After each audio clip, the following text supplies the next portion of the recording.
Não é fácil. Mas, eu quis que meus irmãos abram as suas Bíblias em Daniel 1. Glória a Deus, Senhor. Nós vamos ler até o 17. Oh, glória!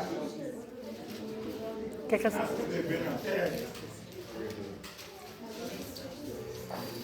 Glória a Deus. Vou começar aqui.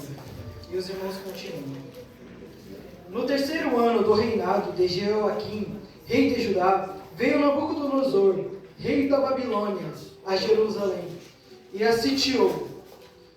O Senhor entregou as suas mãos a Joaquim, Rei de Judá, e uma parte dos utensílios da casa de Deus, e ele os levou para a terra de Siná, para a casa do seu Deus, e pôs os utensílios na casa dos tesouros do seu Deus. E disse o rei a Aspenaz, chefe dos eunucos, que trouxesse alguns dos filhos de Israel, e da linhagem real e dos nobres, jovens em que não houvesse defeito algum, de boa aparência, instruídos em toda a sabedoria, e doutos em ciências, entendidos no conhecimento, e que tivesse habilidade para assistirem no palácio do rei, e que lhes ensinasse as letras e a língua dos caldeus. E o rei lhes determinou a ração de cada dia, da porção do manjar do rei, e do vinho que ele bebia, e que fosse assim criados por 3 anos, para que, no fim deles, pudessem estar diante do rei. Os que, vamos dizer que são filhos, né, da Babilônia ainda não são salvos, eu me estressei e acabei quebrando meu jejum. E eu me senti muito triste com isso, mas eu resolvi continuar os outros 2 dias de jejum que eu fiz, sendo hoje um deles, graças a Deus, foi tudo certo. Deu tudo certo. Mas assim, meus irmãos, quando eu estava orando para ter essa palavra, Deus, eu achei que não ia ter muito, achei que não ia ter muito o que falar, mas Deus faz uma coisa tão maravilhosa que tem assunto de sobra aqui. Mas para começar, Aleluia. eu só vou dar um título aqui porque eu acho que é interessante ter um título. Palavra. Daniel, o homem que atraiu a atenção de Deus. Quando a gente pega Daniel para observar a sua vida, um período que acontece a vida de Daniel é assim, é o período do rei Jeoaquim. E nesse período, Jeoaquim, ele era um rei horrível. Assim, ele não era o pior rei que Israel teve, mas era um dos piores. Ele fazia tudo aquilo que era mal aos olhos do Senhor. E a Jeoaquim chegou a profecia de que ele seria entregue nas mãos de Nabucodonosor, rei da Babilônia. E o mesmo aconteceu com o seu filho, nessa mesma época, tanto que ele reinou com apenas 18 anos.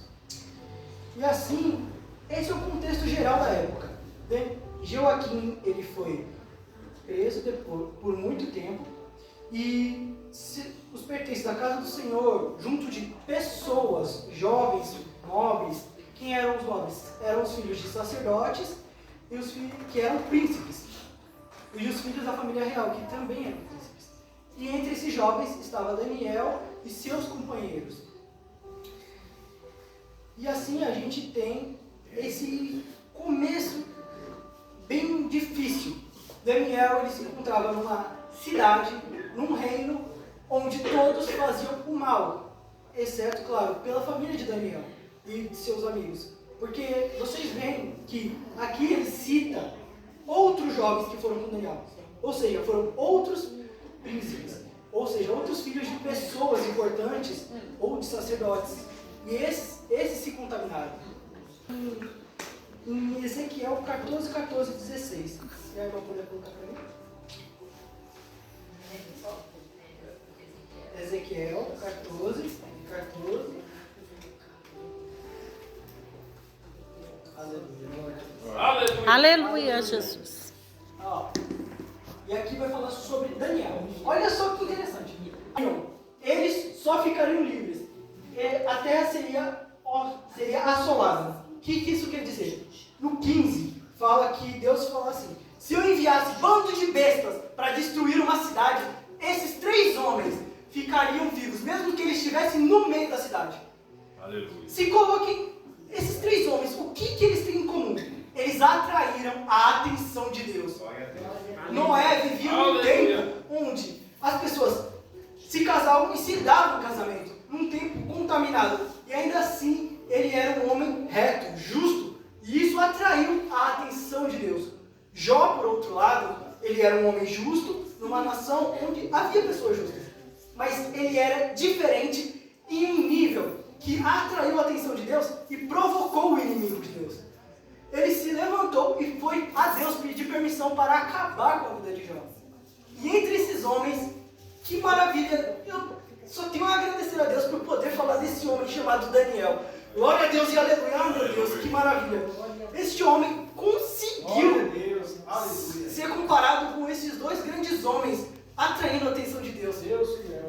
É uma maravilha tão grande que me alegra o coração. E aí vem Daniel 1:8. Aleluia. 1:8 diz assim: Daniel assentou no seu coração não se contaminar com a porção do manjar do rei, nem com o vinho que ele bebia. Portanto, pediu ao chefe dos eunucos que lhe concedesse não se contaminar. Olha que interessante. Daniel ele foi levado cativo. Ele não foi como um convidado. Quando um convidado chega na sua casa, você faz o quê? Recebe ele bem, pergunta o que ele quer, e você vai fazer o seu melhor para receber ele. Mas Daniel não. Daniel ele foi cativo junto dos seus amigos. E esses homens, que direito eles tinham de pedir alguma coisa? Que direito eles haviam de ter para pedir algo? Mas o que eu acho interessante é que esse pequeno ato de não querer se contaminar foi o que chamou a atenção de Deus. Olha que coisa linda! Ah, meu Deus, que Deus maravilhoso! Aleluia. Aleluia. Aqui, para confirmar as minhas palavras, a gente vai para um livro que hoje foi muito falado, graças a Deus, Levíticos 11. Vamos para Levíticos 11, 45. Glória a Deus.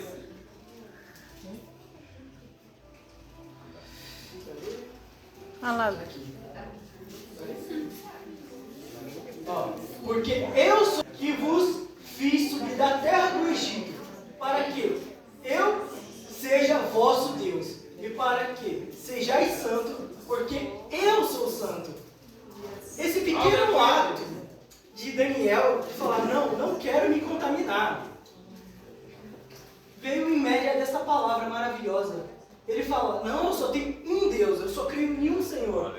Eu não vou me contaminar com as coisas desses babilônicos. Eu quero ser diferente. Aleluia, Jesus. Deus, veja bem, Deus colocou Daniel e seus amigos e as pessoas Mas veja só que interessante. Deus ficou surpreso que Daniel poderia comer do que quisesse da mesa do rei. Porque não era pouca coisa na época. E eram coisas boas. Aos olhos das pessoas. Tanto que outros jovens comeram. Você põe, por favor, Aleluia. a próxima, o 46. Glória a Deus. Sujos. Olha que coisa interessante. Os amigos de Daniel. Eram 3 amigos junto dele.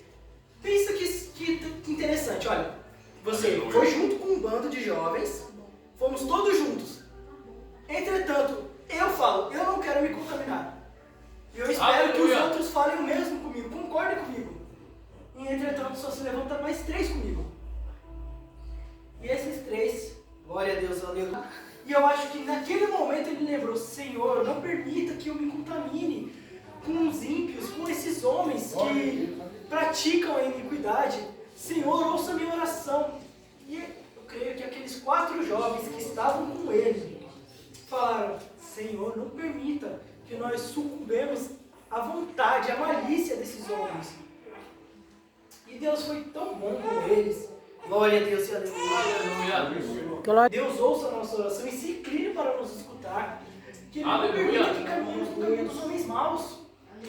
E esses 4 jovens que fizeram uma grande diferença na vida de muitas pessoas. Aleluia. E agora eu vou ler mais um pouquinho para frente do texto de Daniel.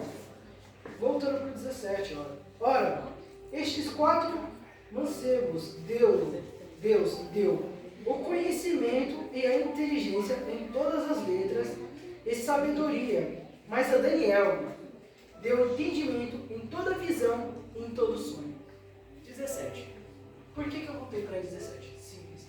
Olha que interessante. Esses 4 homens não se contaminaram com os manjares do rei. Esses 3, Daniel foi o primeiro a falar. Eu acho que quando ele se manifestou, os outros 4, que talvez estivessem com medo, falaram: Daniel, nós vamos com você. Nós vamos junto com você. Deixe-nos participar do que você está fazendo. Participar não é só você falar, não é só você olhar o seu irmão e falar: isso aí, irmão, está indo bem. Não, é você olhar e falar ao seu irmão: irmão, você precisa de alguma coisa? Você precisa da minha ajuda para algo? Nem que seja para uma oração. Você vai fazer um propósito, eu vou com você, irmão.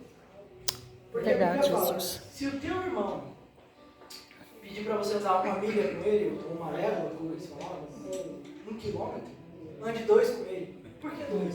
Porque seu irmão vai ver que você está lá com ele até o final. E o irmão que eu falo, não é só nós, irmãos da igreja, mas a nossa família. Aleluia. Somos família.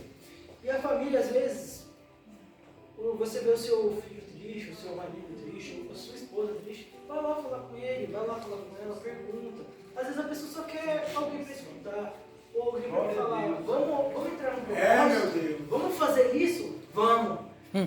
Porque assim como esses 4 jovens que talvez pudessem não se conhecer ou pudessem se conhecer, porque a Bíblia não relata para nós, a gente é assim. Às vezes a gente ora por uma pessoa que a gente não conhece e pelo aquele que está do nosso lado a gente às vezes esquece de orar. De propósito? Não é de propósito. Mas Deus sabe que quando a família entra num propósito, assim como esses 4 jovens, eles mudam a situação de uma forma que ninguém espera. Esses 4 jovens, Deus abençoou eles de uma tal forma que o seu conhecimento era maior do que de qualquer mago, de qualquer astrônomo, de qualquer feiticeiro que tinha naquele reino. E Daniel, o homem que começou tudo isso, que atraiu a atenção de Deus, a ponto de ser comparado com Noé e Jó, 2 homens que, se você pegar na história